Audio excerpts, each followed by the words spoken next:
So that's the one that I need to remove. Brett. Right, this one. I can't see. What's the other one you have in? Brett B. Oh, I joined on my laptop too. I thought it would just put me back. Alright. Are you still in, Brett? Mm-hmm. I think so. Okay. And who's the other person I need to take off? Jonathan, but let me look at him. Cause I named him the same. I thought it would just Take that off? that one.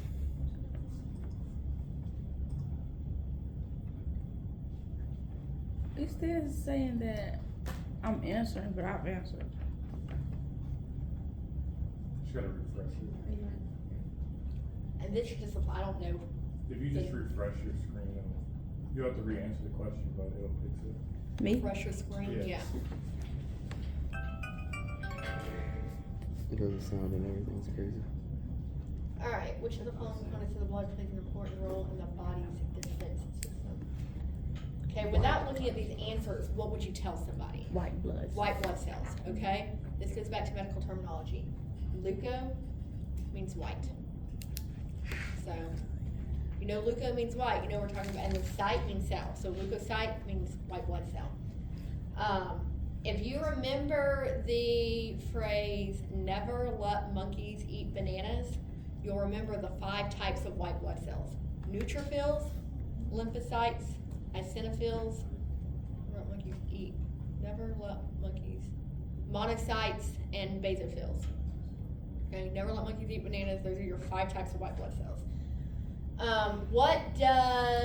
What are I can't say it, erythrocytes, I never say the word right. Red blood cells. That's the red blood cells, okay? What do they do? Oxygen. Something. They carry oxygen, okay? The biggest job of erythrocytes is to carry oxygen. Because of this, they actually lack a lot of the organelles that other cells have to make room for the oxygen. All cells have got to have oxygen in order to create energy, right? To create that energy. Erythrocytes have less organelles to carry more oxygen, but also to consume less oxygen, because otherwise they would just consume all of the oxygen they're carrying. Okay, so erythrocytes are actually minimal in nature. What is plasma? The liquid part. That is that's the wet part of blood, okay? That's what makes, if you could separate the components of blood, plasma is actually like a yellowish color. You just have so much erythrocytes in it that blood overall has a red color, but plasma is the wet stickiness of blood. And what are platelets? Blood clots. Yeah, they're factors that help form blood clots in order to, like a scab is because of platelets that are in our blood. So our blood is made up of all of this stuff, and each of this stuff actually has a job.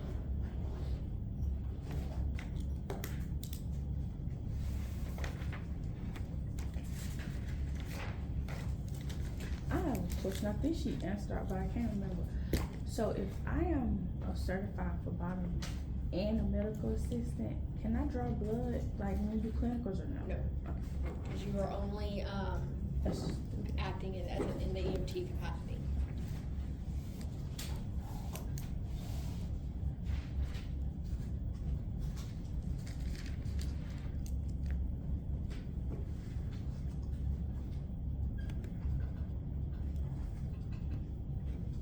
This is kind of a a trick question unless you understand what all these words mean.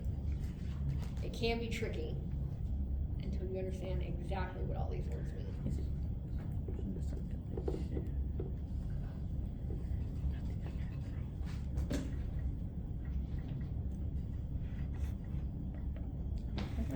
Alright, so in order for metabolic needs to be met, you have to have circulation, oxygenation, and respiration. You are right.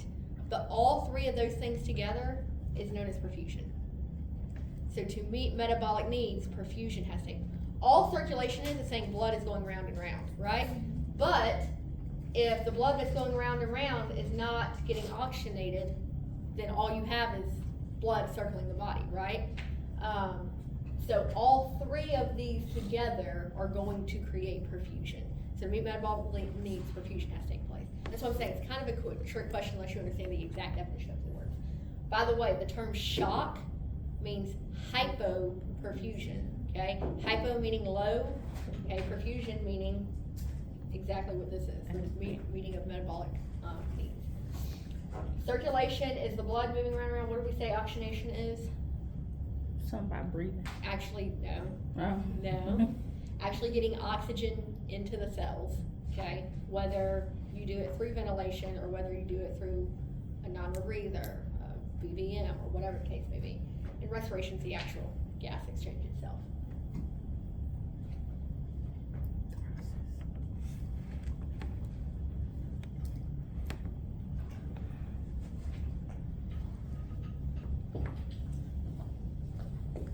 I'm gonna erase this. Does everyone have what they need from here? Or erase this?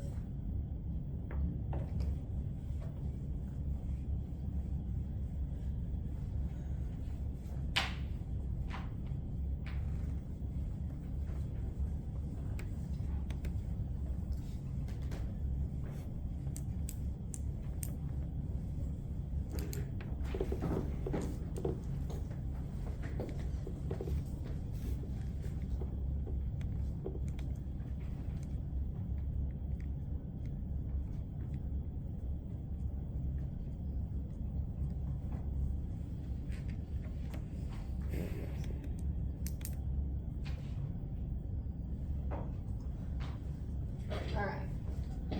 So you have your nervous system. It's divided. I'm just gonna do it like that, y'all. Your nervous system is divided into the central nervous system, okay, and the peripheral nervous system. I think it's ER. I've spelled that wrong, let me know, I think that's how to spell it, okay? Central nervous system and peripheral nervous system. This is composed of the brain and the spinal cord. Okay, now, what part of the skeleton protects the central nervous system? The axial skeleton. The job of the axial skeleton is to protect the central nervous system. Okay. Your peripheral nervous system is further divided. You have the somatic and the autonomic. Okay? Your autonomic nervous system is, I'll put another color. Just go for it again. Breathe. Is further divided. Y'all remember what these divisions are? Lungs. No. You have the sympathetic Oh. And pairs. and the parasympathetic.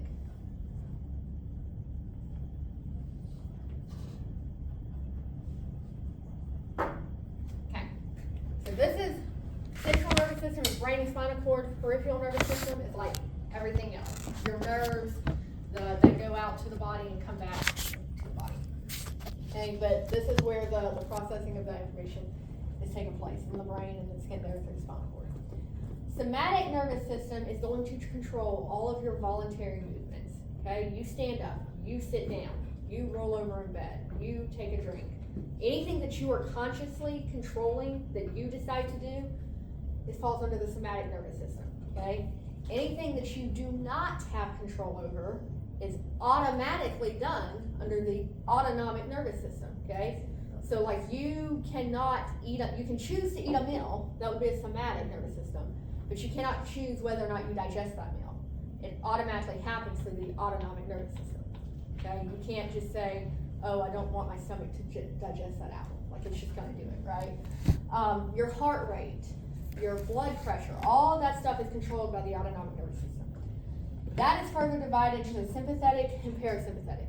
There are nicknames for these symptoms that you want to know. This one is called the fight or flight, okay? And this one actually has two.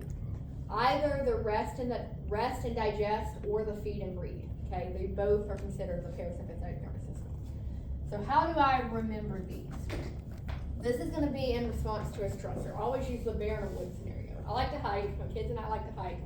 We're walking in the woods, right? I see a bear in the woods. one of two things is gonna happen. I am either gonna stupidly gear up to fight the bear, okay? Or I'm gonna turn tail and run from the bear, right? Whichever one that I choose to do, it does not matter. The same response takes place within my body, okay?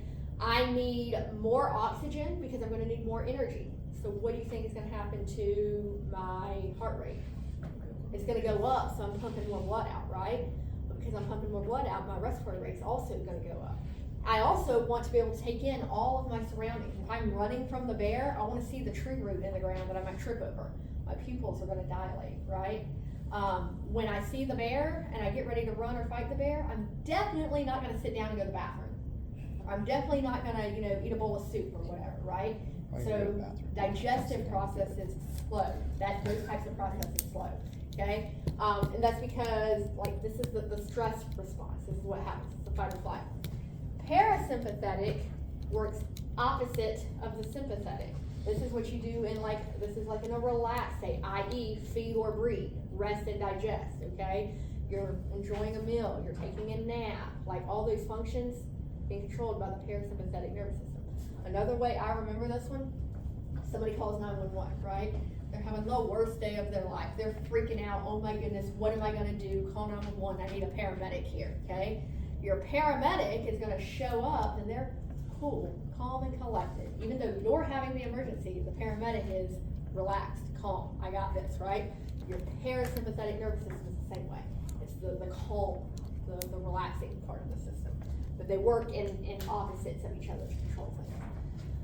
Central and peripheral. So what do y'all think somatic and autonomic nerves are? Just based on that explanation. Like, you talking about involuntary and voluntary?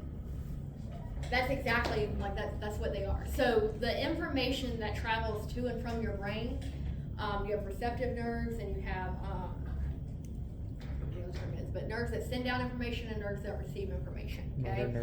Of the somatic nerves are nerves that are controlling motor nerves, that's the other one, receptive and motor nerves. Somatic nerves are nerves that are controlling voluntary functions, okay? So again, you choose to raise your hand, the nerves that travel through your arm to cause that action to take place are somatic nerves, okay? You digest a meal, the nerves that cause those digestive processes to take place are autonomic nerves. Okay, and then you also have your receptive nerves and your motor nerves. Your receptor nerves are receiving information. It says sensory in the book. Sensory, sensory. They're receiving information. If you realize that it's cold outside, okay, you get chills. Okay, that information is going to your brain from the sensory nerves. You decide to put a jacket on. That information is going from your brain to put the jacket through motor nerves. So motors call an action to happen. Sensory is what your brain is interpreting to make those actions happen. I'm going to enlarge this. This is the foramen magnum. It's asking what is the purpose of that. It's this. What is the purpose of this? That hole in the bottom, right there.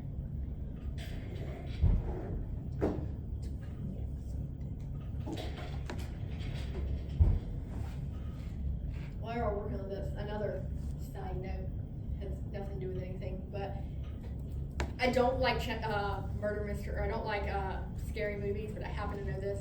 Anyone seen Texas Chainsaw Massacre, right? It's based off of a true story, okay? So there really was a mass murderer. However, not all of his victims were victims that he actually killed. He also went to graves and just dug up bodies and collected bodies in his house. But they said when they found the guy, he was actually using skeletal parts as regular household items. For example, they found a cranium that he was using as a cereal bowl. Wow. The guy really was deranged. He would use a finger appendages, the metatarsals and metacarpals. He would use that as a fork or something like that. The guy was deranged. I noticed the Do what? I'm just talking to myself. Okay.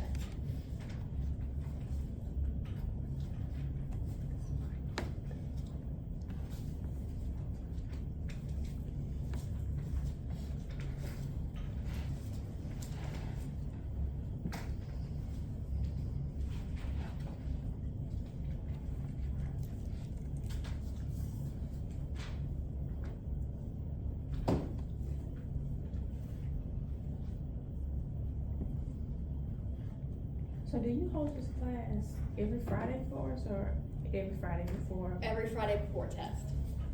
Which, the way it's working out now, I have this one, I think there's one next week. I don't have any of the first 3 weeks of September, and then it's like every Friday after that. Wait, Is it every like 10 chapters? Is like a chapter No. test? No, you have 1 through 9, then I think you have 10, 11, 12 might be one. So it's broken up, the first 9 are like the fundamentals, 10, 11, 12 I think are like patient assessment and like BLS. Then you'll have medical, so I think So it's maybe 13. broken up in 13, so yeah, sections it's sections. depending on. So you have medical, and then you have trauma, and then you have special patient populations.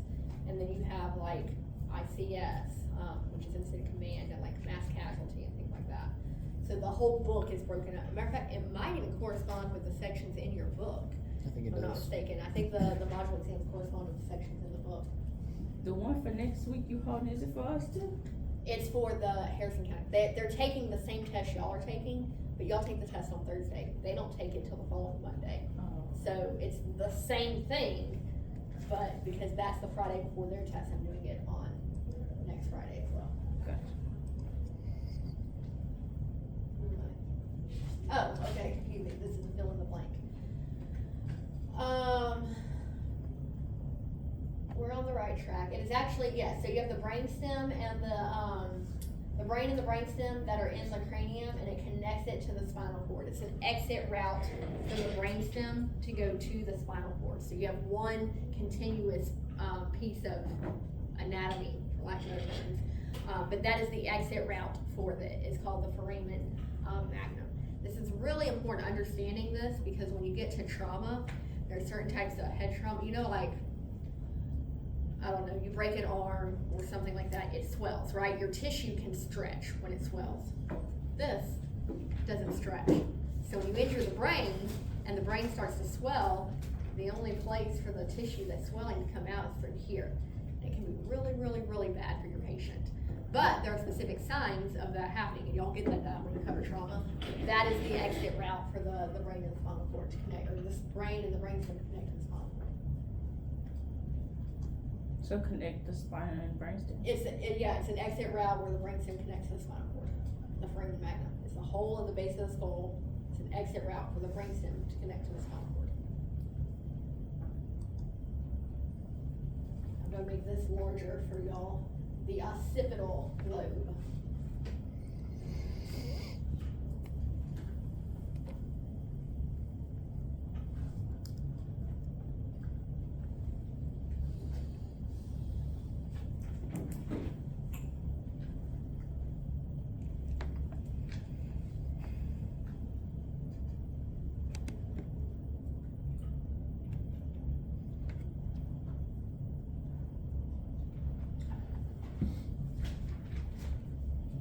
This I'm not studying much.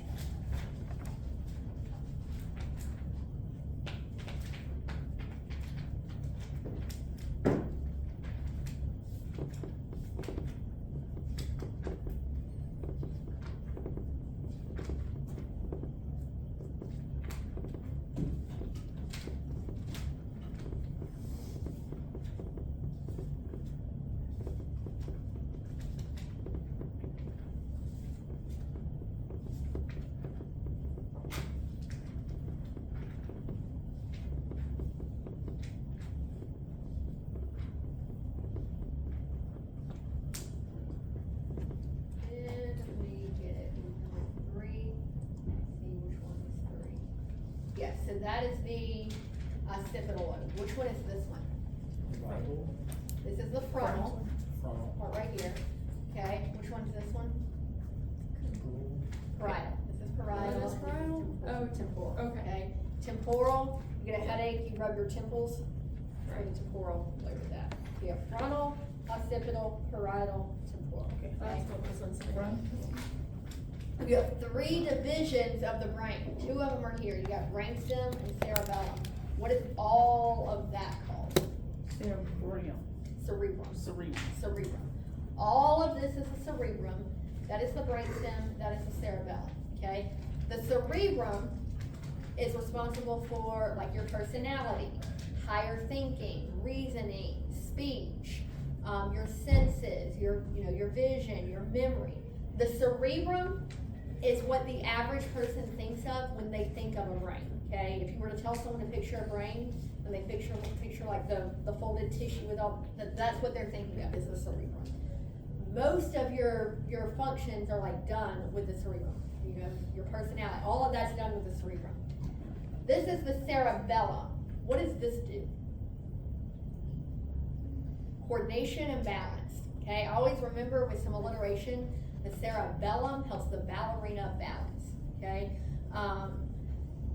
So like your gross or your fine motor skills, your ability to control, your ability to stand upright and like not fall over because your brain has to know where your feet are at when you're walking, right? All of that's controlled by the cerebellum. What is the brainstem control? Your life functions. Yeah, life functions. It is the inferior most portion of the brain. It is also the most protected. It is the reason why you can have someone who is like in a vegetative state but still be alive. All of this could be damaged and this be fine. So they're able to breathe and have a heartbeat. They're a vegetable. They have nothing else, right? Because this part was protected. So the brainstem helps keep you alive, controls consciousness, blood pressure, heart rate, all of that stuff. This helps you balance, and this ain't balancing coordination. And then this is like everything else. The occipital is going to control like your vision. It has your eyesight, your interpreting of the vision. These kind of blend together in what they do, but the language center is located in the parietal. And like 95% of the population, your understanding of language is in the left hemisphere, okay? Smaller percentage is in the right hemisphere. You're not gonna know one way or another, okay? What side of the brain their language center is on. But the parietal helps with that. And then like your sense of taste, touch, some of that, memories, one of them short term, one of them long term, the specifics, I'm not really getting into, you don't need to know that as much, but that's what these two do. This is gonna be higher functions, your personality, your ability to make decisions, to reason. When they say, like teenagers, their full decision-making capacity is until they're like upper teens, maybe even early 20s, that's because this is one of the last parts of the brain to completely develop. There was actually a case study several years ago where this football player, this high school football player, had suffered some sort of injury in the game. Don't remember the specifics of it. Nobody thought anything of it at the time. Like he didn't pass out or anything like that. I mean, it was enough to take him out of the game, but they didn't think anything of it. But they said this kid, who was always very respectful, yes ma'am, no ma'am, yes, like very respectful, straight A student, was punctual. He was able to hold down a job while he was in school. After this brain injury, he did a complete 180. Like he would curse regularly. This is not something that this kid was going to do. His grades started to drop. They couldn't depend on him. He missed several shifts at work. They didn't know if he was going to show up or not. And that was their first indication that he had actually had some damage from that hit in the football game. Was his personality, controls your personality, and that he was not acting like himself. And they ended up like going in there. It was a bigger hit than we thought it was. It's pretty interesting to read, but that's what the frontal lobe does. All right, and I think the next question, I may have already answered the next question for y'all, but we'll see. Yes, I did answer it for y'all. I should go remember this though.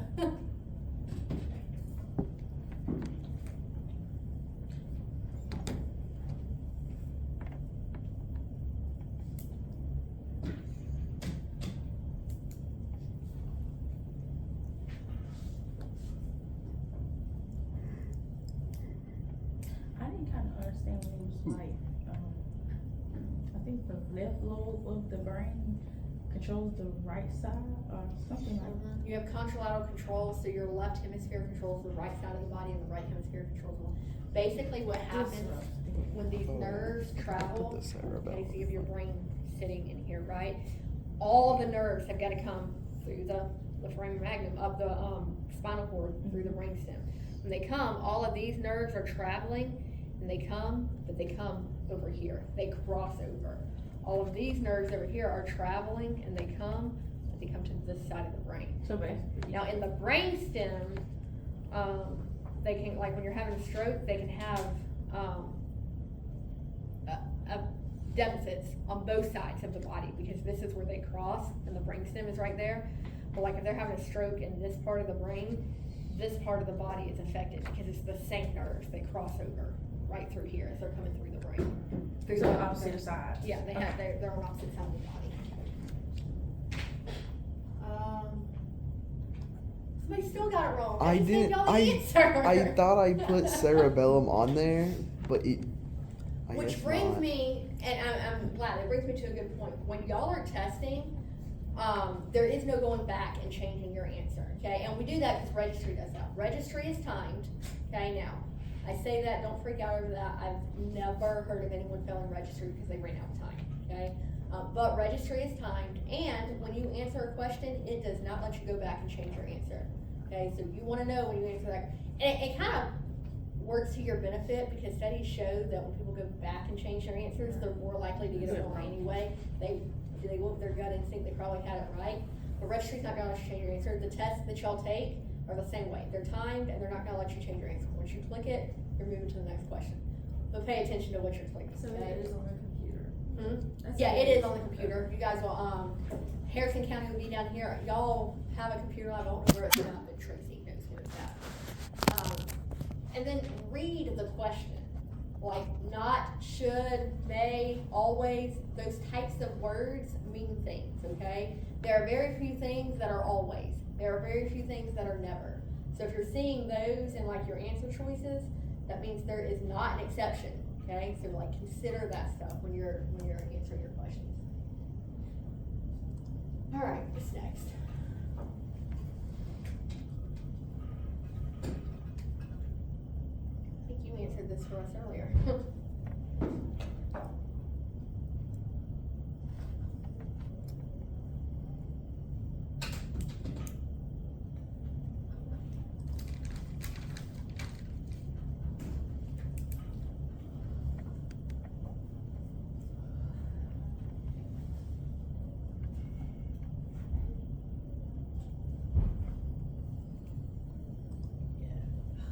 Yep, sensory nerves. Our sensory nerves are sending information. Now don't get confused, both somatic and autonomic nerves contain both sensory and motor nerves, okay?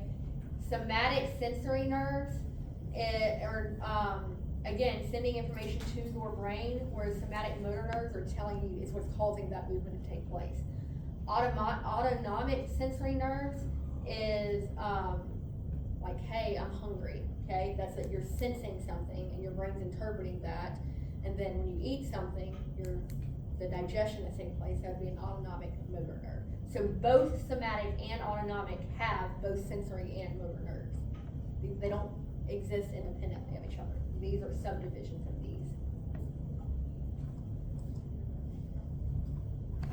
I'll pull this up. It says the orange section. In case y'all didn't see, it's not talking about this, it's talking about over here. So this section is purple, this section is orange, this section is blue. So it's asking what layer of skin is this orange section through here.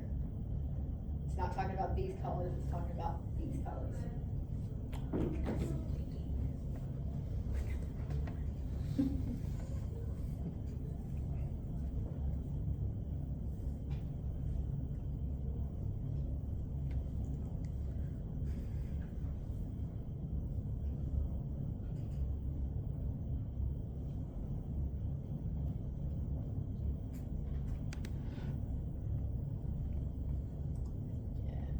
So it is the dermis. Let's back up. Alright, so the purple section here, this is the epidermis. This is the outermost layer of the skin, the water resistant layer of the skin. This is the middle layer, this is the dermis. This is where the capillaries are. You have your glands, your sebaceous glands, stuff like that. And this one, that's green or blue or whatever you want to call it, this is the subcutaneous layer. Okay, so your skin is made up of 3 different layers. When you start to bleed from a cut or an abrasion, you have made it down to the dermal layer because there are no blood vessels contained within the epidermis, okay? So if anytime you have that type of wound, you've made it down to the dermal layer. As we age, this layer, the subcutaneous layer, starts to get thinner and can even like disappear almost entirely. Have you ever been inside an older person's house and it's like 90 degrees outside, but you're in their house and it's 100 degrees? That's because they really are a lot colder. You know, these three layers work together to insulate our body and keep our body warm. As we age, we start losing this layer down here, and so we don't retain as much heat in our body. And I say that'll happen while y'all are on the truck. It'll be the middle of summer, and you're like burning slap up, but you respond to this elderly person, and it's actually hotter in their house than it is outside, and we're in South Mississippi. That's because older people, they start to lose that layer of skin, and they can't keep themselves in. And the epidermis gets thinner too, right? Because they bleed easier. It gets, Yeah. So all your layers get thin. That one plays a big contributing factor to temperature control. But yes, you're right. They all do get thinner, which is also where wrinkles come from. You know, prior to that, your skin is taut because you have all of that extra layers. As you start losing it, the skin stays. As you start losing the temperature, the skin stays. It wrinkles because it doesn't have as much basically pressure from that skin. Which one is for like the white meat? That's gonna be further down. It's gonna be the closer to the subcutaneous layer. Subcutaneous. Like the adipose tissue and stuff. It's gonna be closer. Like if I cut myself Now- and I see white tissue. You could be talking Fat. about muscle. Like I don't know, it depends specifically what you're looking at, but like Oh. muscle is, you might see that too. Like, without grossing anybody out, when you eat a chicken leg, Mhm. okay, the meat is the muscle. It's the same thing you're seeing when tissue is exposed. You know, if you're on the spongy, like, So say for instance, a skin graft, when they cut that top layer off, what layer are they? so when they do a skin graft, they're doing like all layers. I went too far in mine.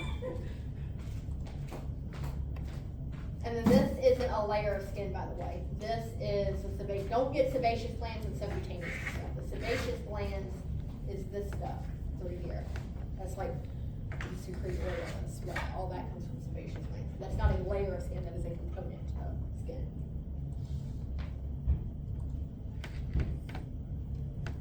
Oh, I answered this one already. But what layer of skin is primary purpose is insulation? Again, they all work to keep your body warm. If there's a specific layer, that's the primary purpose. And it's referring to colors, it's referring to these colors. Oh, it's not asking, it's specifically asking you to name them. Okay.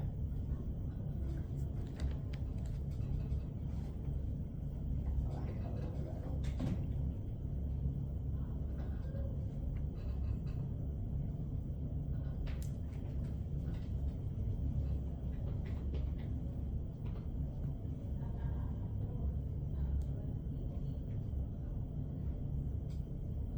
Yep, good job, subcutaneous.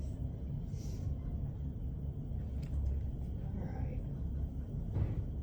Which of the following organs is in the right upper quadrant?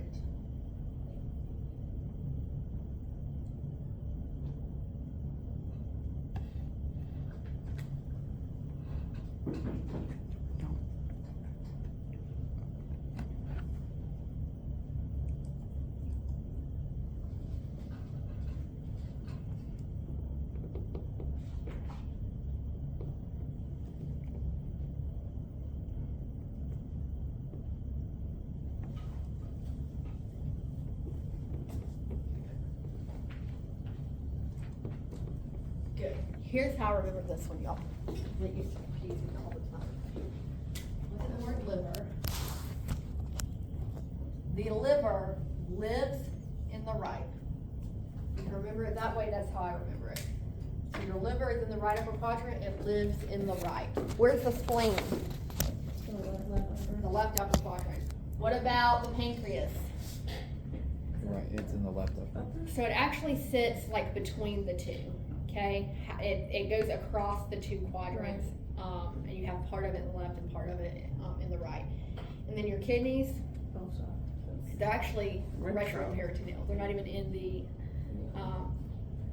they're not in the abdominal cavity like anteriorly. They're retroperitoneal. They're behind the peritoneal space, and they're located bilaterally as well. But I do know you'll have a question about either the location of the spleen or the liver, so just want to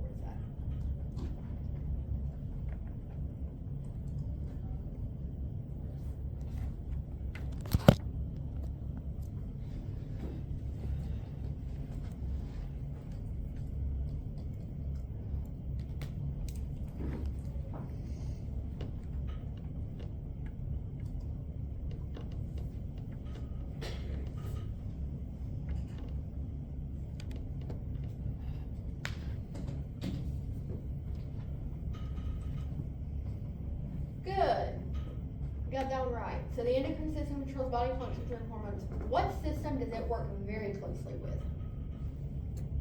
Any guesses? Thyroid? Thyroid's an organ contained within the endocrine system. So it actually works very closely with the nervous system, okay? People often talk about the cardiac and respiratory system working together. They actually call it a single system, the cardiopulmonary system. These two systems also work closely together. Your nervous system is likely to cause an immediate response, and then the hormones catch up and prolong the response, okay? So if I need something to happen right away, it's probably gonna take place in the nervous system. And then if I need to sustain whatever is happening, it's probably gonna take place through the endocrine system. So these two systems work very, very closely together. What does the lymphatic system do? So it works with the immune system to help fight infection, and then also helps restore fluid from the tissue back into the vasculature. So it's kind of twofold. Your lymph nodes, when they become swollen, under your arms, under your neck and all that, that is a sign of infection, and it's kind of housing the infection there. It is working with your immune system. But also, anytime you have like an excess of fluid within your tissue, the lymphatic system works as a one-way transport system to pull that fluid from the tissue back into the vasculature. So it can't go from the vasculature to the tissue, but it can go from the tissue back to the vasculature. But I also read that the thyroid glands is something with hormones too. So, but you're confusing anatomy with a system. A system contains an anatomy. Like your digestive system has the stomach, it has the esophagus, it has the large intestine, it has the small intestine. The thyroid gland is within the endocrine system. Okay? So don't confuse, you have anatomy and you have physiology. Anatomy is the structure, physiology is how that structure is working.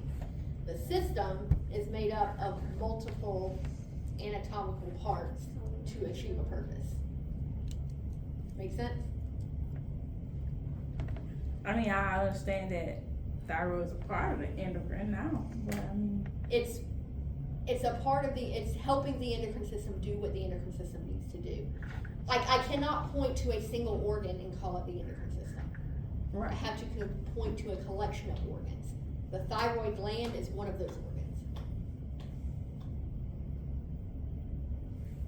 No? Okay, we'll come back to it.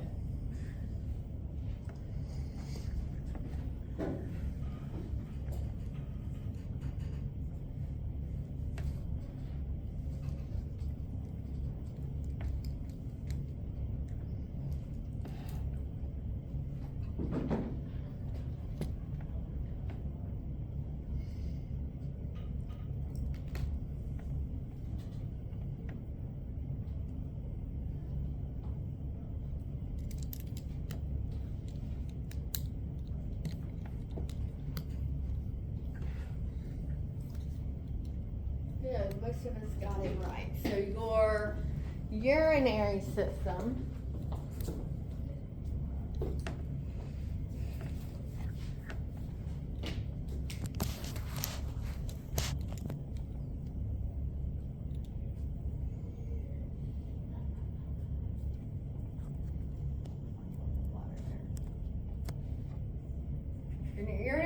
is made up of 2 kidneys, 2 ureters, 1 urinary bladder, and 1 urethra. The urethra is the exit route for the urine that is housed in the bladder. The urine is made in the kidneys, but transported from the kidneys to the bladder through the ureters. You following? By the way, is the bean named after the organ or the other way around? I think the bean is actually named after the organ. Oh, really? I think the kidney was named first, yeah. Male or female, who has a longer urethra? Male. Males. Females have a shorter urethra, which makes them more prone to UTIs. Not that both sexes can't get it, but your female patients are more likely to have UTIs.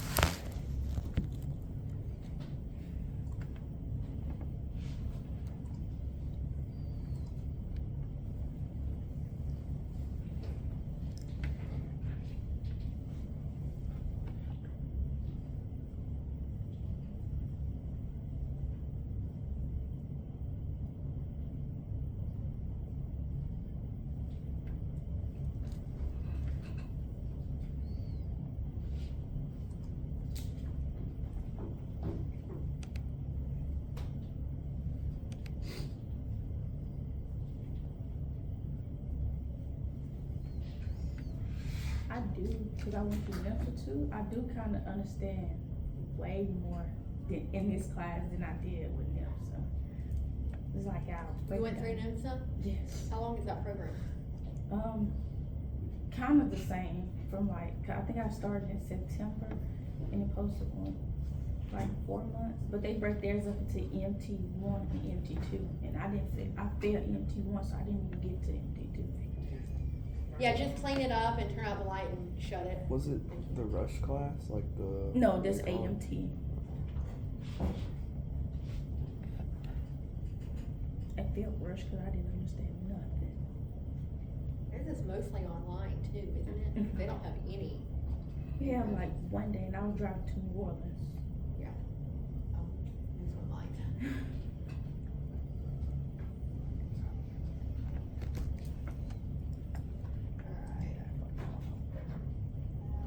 Good. I didn't know if y'all were yet.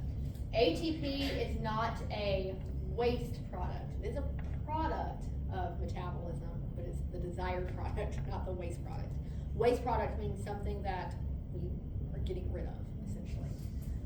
Lactic acid is a byproduct of anaerobic metabolism. Now, in anaerobic metabolism, you will also have CO2 produced, but you don't get lactic acid from aerobic metabolism. Oxygen, nobody picked that, it is consumed in cellular metabolism. ATP is the energy. So through aerobic metabolism, we get CO2 and water. Excess water we get rid of through the urinary system. CO2 we get rid of through the respiratory system, okay? What is the difference between aerobic metabolism and anaerobic metabolism? Oh, anaerobic. That one is something with oxygen. Yeah, so aerobic metabolism uses oxygen to create energy. Anaerobic metabolism does not. So think of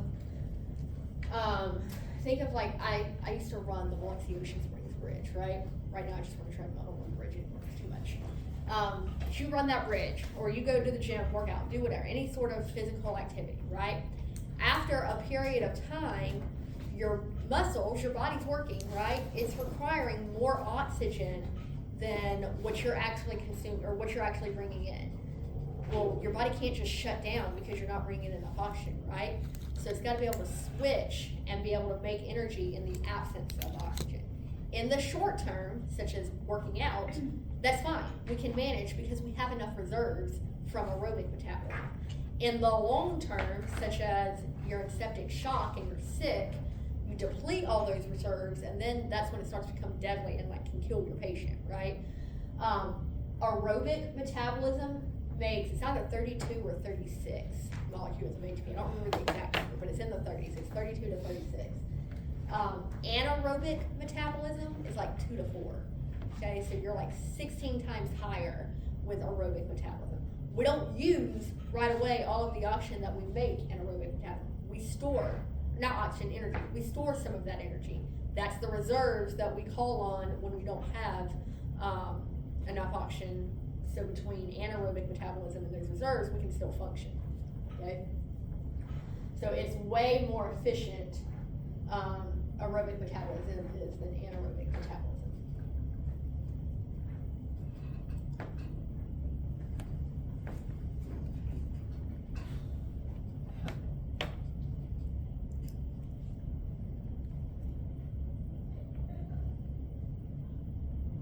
I think this is covering your medical legal chapter.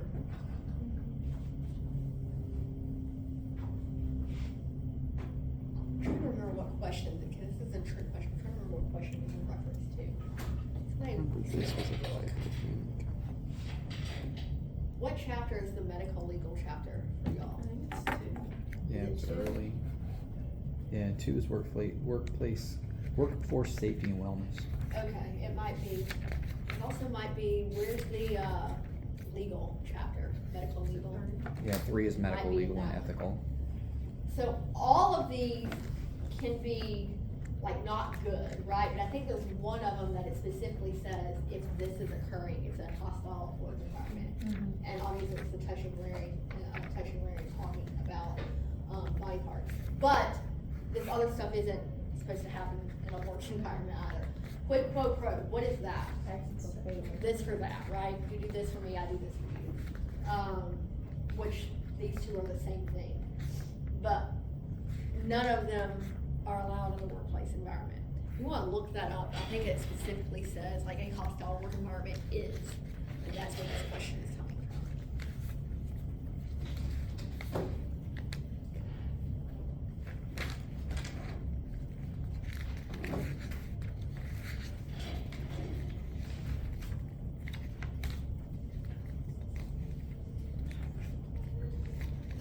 Gotta see my list today.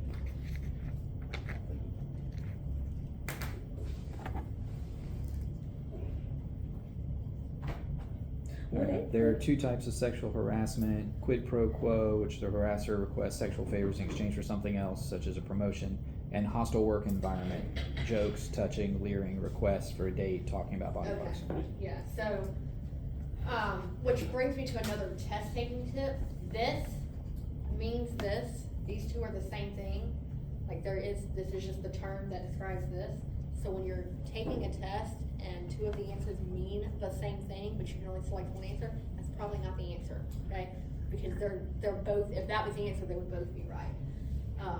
But yes, that was the point I wanted to make. A hostile work environment is specifically defined as this. Even though this is not supposed to happen in a work environment, your book is not defining that as a hostile work environment. So when it comes to that test question, just keep that in mind. It was in chapter 2. Huh? It was in chapter 2. It was in 2? Okay. Thought we were gonna leave it down.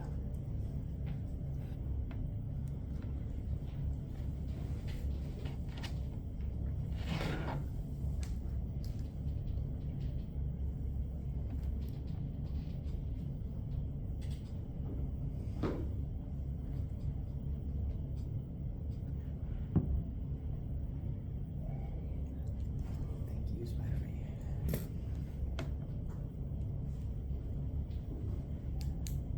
So if, I seen you say something, I get to send you some dates.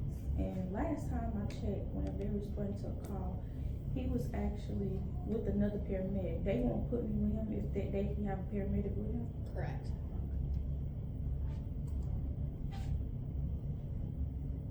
Right, yes, so libel is literature, it's written down, slander is spoken.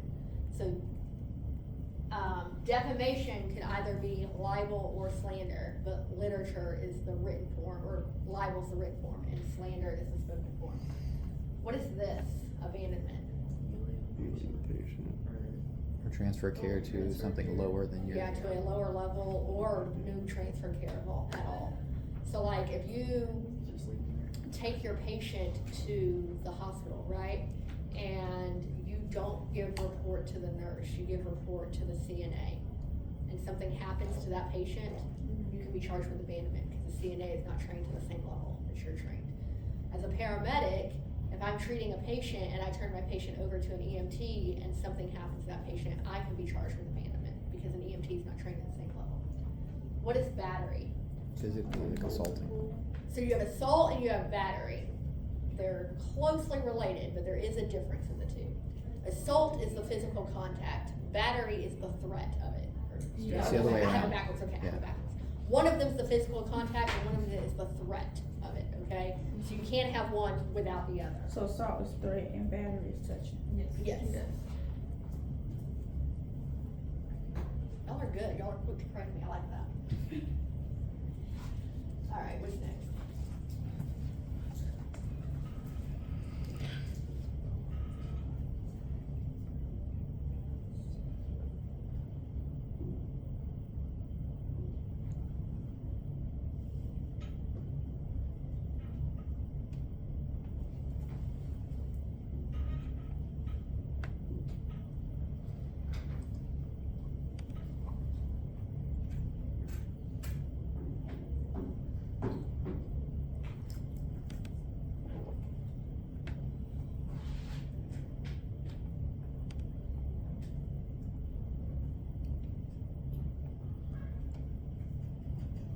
The way the question is worded trip you up. You're looking for something that is not necessary to prove negligence.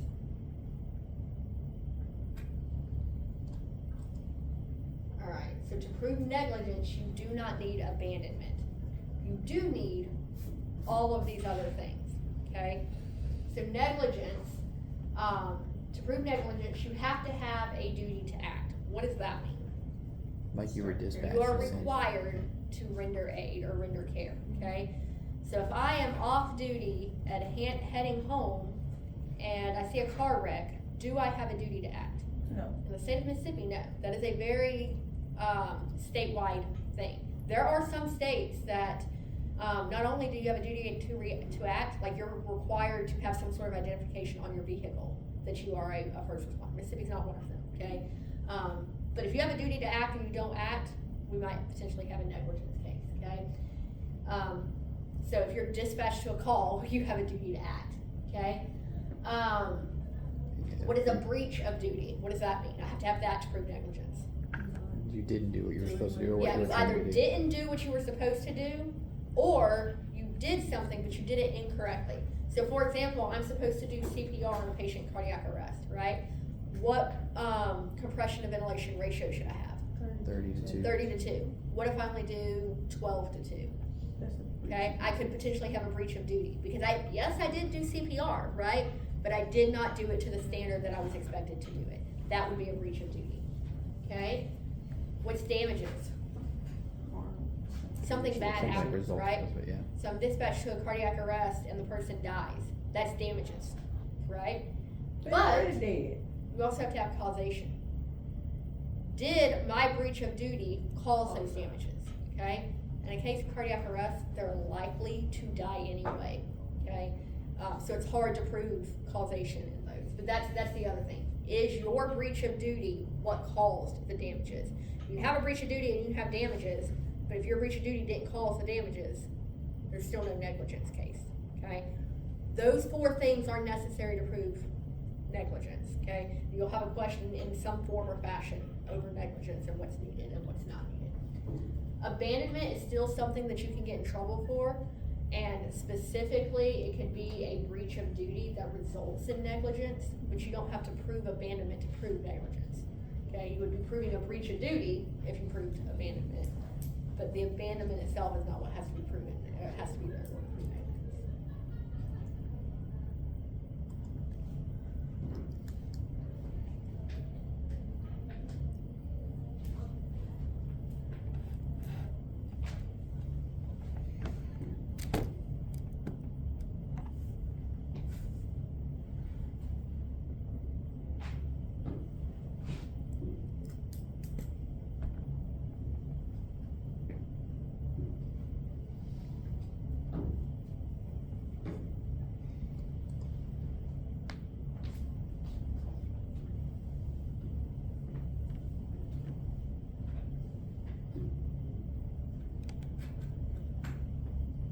Good, looks like everyone got that right.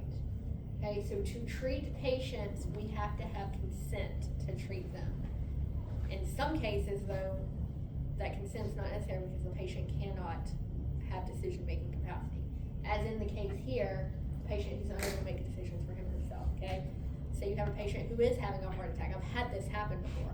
Patient was having a heart attack. I did an EKG. I showed them, this is where your heart attack's happening. I even called the doctor. Called med control, said you're looking at the same EKG I'm looking at. This patient is having a heart attack. And the doctor is on my speakerphone talking to the patient, and that patient still refused. They had decision-making capacity. Now, 45 minutes later, another crew was transported back out there because the patient ended up going to cardiac arrest. In which case, what consent am I treating the patient under at that point? Implied consent, yes, implied consent. But you have to have consent to treat a patient, and the only time that you do not need that consent is if they basically have revoked, they can't make decisions on their own. There is one exception to that rule where you have a patient who does have decision-making capacity, but generally they can still be forcibly restrained. You know what that is? There's one exception in most states, I know Mississippi does it as well, where a patient does have decision-making capacity. They can answer questions, they're completely alert, they're with it, there's nothing impairing their judgment, but they can still be forcibly restrained. Oh, like a suicide. Suicidal ideation. In most states, a suicidal ideation, that patient can basically be forced to go against their will to the hospital. Still get your med control on the line, you want that to fall on them and not on you. What is in loco parentis? As far as consent When the is parents concerned? aren't there. Yeah, and it's Yeah. Latin for an absent of parent, okay? In The which teacher or case, somebody. the babysitter, the school teacher, whoever is in charge of that minor. You also have, and this, your book isn't, your test isn't gonna get down into this because this stuff is very state specific, but like emancipated minors, and things like that. Like if you have a 16-year-old who's a parent, okay? There are some states where the 16-year-old can make decisions for their kid, but not for themselves. There are some states where if you can make a decision for your kid, you can also make a decision. It gets very, very tricky. You just wanna know what the law is in the state that you're working in.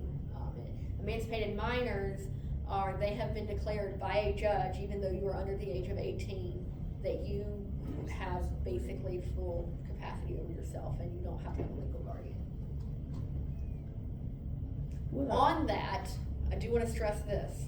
When you have a patient who is refusing care, what is your first step? Make a trip. Make a trip. Before that, Informed consent. get to the bottom of why they're refusing care and do everything you can to encourage a transport. And that seems obvious, but a lot of people skip over that. If someone is refusing care, your first step is not, okay, we'll sign right here.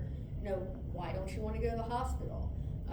Do you realize this? Because it's very easy for them to come back and say, well, I didn't realize it was that bad. Or, I thought I was gonna have to pay and I couldn't pay right then and there. And that stuff is just not true, right? We can't turn care away from someone simply because they can't pay. I don't want someone to miss out on the care that they need because they don't realize how severe, something is. So you always want to try and get to the bottom of why they're refusing care and then do everything you can to convince them to go. Then, if you can't, beg control and, do you understand this? Do you understand this? You can call me back. All your checklist of stuff, right? But you always want to try to convince them to go and get to the bottom of why they're not wanting to go. All right, we got one more question.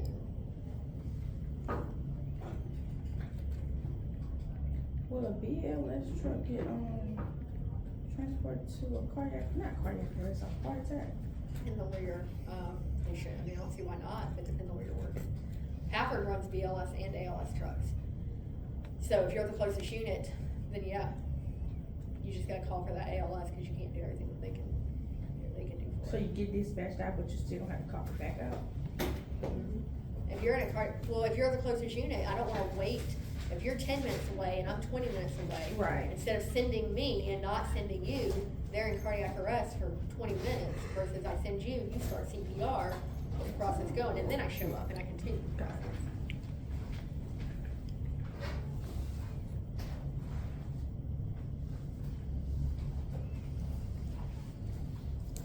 Good. Health Information Portability and Accountability Act aims to protect patient privacy. What is this one? The ADA? American Disability Americans Act. with Disability Act. And then this one, the Ryan White Act. What is that one?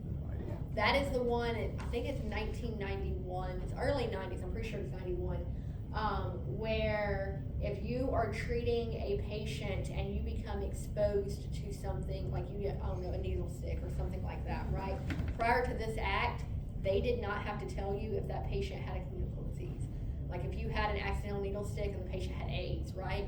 There was no law saying, because you weren't, especially if you weren't treating the patient for that, you're treating them for, a car wreck, right? And you get exposed to their blood, they didn't have to tell you that that patient had AIDS and you've been exposed to AIDS. Does that only apply to EMS? I'm sure there's a law in some form or capacity that applies to like all healthcare providers. I don't know if it's the Ryan White Act that applies universally to all health. I know Ryan White applies to EMS, but I don't know like nurses. I don't know if they go by the Ryan White Act or if that's some other act. But that rule applies universally in healthcare, where if you are exposed to something or potentially exposed to something, you have a right to know. Now, what it cannot do is they can't go fishing for anything. So like, for example, a needle stick, right? We'll use that one. Your patient has AIDS. You have an accidental needle stick that they were stuck with, okay? It's documented in their history that they have AIDS. They can go back and say, yeah, this patient has AIDS, you were exposed to AIDS. What they can't do is run every blood test under the sun to try and identify what the patient may have and then go and tell you, okay? It's just only what's already documented in their history, okay? They can, hey, you've been exposed to this, you have a potential communicable disease. And I use that one, but it's really any sort of communicable disease. And it works two ways. If it's a bloodborne pathogen, the hospital notifies your agency. If it's an airborne pathogen, your agency reaches out to the hospital and says, hey, can you check the patient, see if they have any communicable disease? And then they come back and tell you. But that goes through like a compliance officer, so that's nothing you specifically would have to do. But that's the act that allows that to happen. I'm guessing Ryan White was exposed to something and died as a result, and the act got named after him. All right, anything else that y'all specifically want to cover? The accidental death. And this That is just a paper that was written maybe in the 60s, 70s. I don't know as much about that one. It was in the 60s. In It the was in the 60s? 60s for EMS or something. Yeah, it was kind of like a launching pad It was for like how it started. Yeah, it's like it was created. how we became about. I don't think you have a question with that. It's gonna be Those are part of the history. one of these three.